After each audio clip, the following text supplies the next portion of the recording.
की आयुष्यमान 4-4, 5-5 तरी काढले पाहिजे. तर आता समजा मला माझ्या गावात नेट आहे म्हणून मला काही प्रॉब्लेम नाही आहे, पण माझ्या भागात दुसरीकडे आहेत तर त्यांना खूप नेटचा प्रॉब्लेम येतो. तर त्यांच्यासाठी म्हणजे मग त्या का नाही ऑनलाईनचं काम करत, मग BF त्यांना विचारणं करते. कारण BF का विचारणं करते तर BF वर पण वरच्यावाल्यांचा दाब असतो, म्हणजे प्रेशर असतो की तुमच्या आशा करत नाही म्हणून त्या परत आमच्या आशांनाच बोलतात. मग आशांना बोलतात तर मग असं करा की जिथे नेटवर्क नाही आहे तिथे कशा प्रकारे ऑनलाईन काम होईल याची शासनाकडे कोणती ना कोणती म्हणजे मागणी करा की अशांना काम ऑनलाईनचं एकदम म्हणजे असं की चांगलं करता येईल. दुसरी गोष्ट सर, इतके दिवस म्हणजे 2007 पासून काम करते. ऑफलाईन काम आलं ना चला ट्रेनिंग लावली, ऑफलाईन सर्वेला ट्रेनिंग लावली, पण ऑनलाईन सर्वेला एक पण ट्रेनिंग होत नाही. असं का?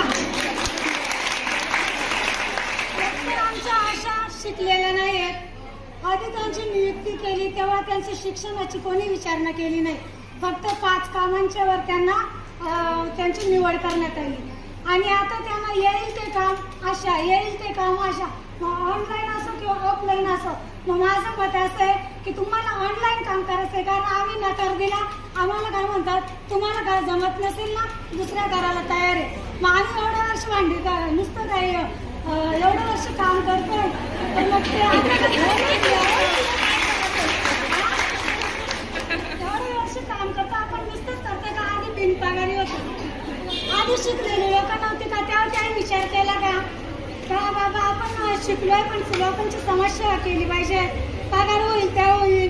पण आपण कमी शिकलेलो अशांनी काय विचार केला, पगार होईल त्या होईल पण आधी समस्या तर करू दे असा आपण विचार केला. मग आता थोडेफार काने वाढले पण लोकांचे डोळे कसे झाले, मोठे झाले.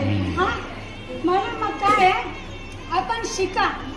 आपल्याला येत नसेल ना शिकायची, कारण मला आयुष्यमान येत नव्हतं, माझं शिक्षण आहे सर 9वी, मला कोणतंही ऑनलाईन काम जमत नव्हतं. पण मी काय करते, यूट्यूबला सर्च कर, म्हणजे BF ताई आमच्या सांगतील, नाही डोक्यात बसलं यूट्यूबला सर्च कर, परत शिकलेली पोरं असतील त्यांच्याकडे जा, त्यांना सांग, त्यांच्याकडून मी शिकून घेते आणि मग मी माझं ऑनलाईनचं काम येते पूर्ण करत असते. म्हणून आता माझ्या आशा पण कधी काही झालं किंवा माझी BF ताई पण काही झाला तर पहिला फोन करते, ज्योती ताई हे कामाला ऑनलाईनचं पहिले सुरुवात तुम्ही करा, म्हणजे बाकीचं करायला लागते. तर असं आहे, तर आम्हाला काय ऑनलाईनचं प्रशिक्षण प्रत्यक्ष दिलं पाहिजे, कारण आता प्रशिक्षणच होत नाही. ऑफलाईनचं बघा, कुष्ठरुग्ण सर्वे आला, चला ट्रेनिंग लावलंय, ते पाठांतर झालं सर आमचं पण ऑनलाईनचं काही तसं होत नाही. दुसरी गोष्ट, आता आमदार आहेत, खासदार आहेत, खुर्शीत बसतात, कधी कोणाच्या घरी जातात काम करायला? कधीच नाही. काम ते जातात कधी त्यांची निवडणूक आली का मग जातात, बरोबर ना? पण माझी आशा तसं आहे का, प्रत्येक काम म्हणजे गरोदर मातेला भेट असो, नवजात बालकाला भेट असो, HBवासी असो, वयोवृद्ध, म्हणजे प्रत्येक व्यक्ती 0 वयोगटापासून ते म्हातारपणापर्यंत वयोवृद्ध व्यक्तीपर्यंत भेट देणं ही अशी असते. मग आपल्या भेटी काय घरात बसून होतात का, खुर्शीत बसून होतात? नाही होत. मग आम्ही सांगतो आम्ही HBवासी भेट केली, मग आमचा अहवाल असतो सर, प्रत्येक महिन्याचा मासिक अहवाल. मग आम्ही ज्या कामाचा अहवाल तयार करतो ना, म्हणजे जे काम करतो, जे लिहितो, त्याच्यामुळे सगळ्यांचे असे दाखले जळावे लागतात. तेव्हा आम्हाला ते 1 रुपयापासून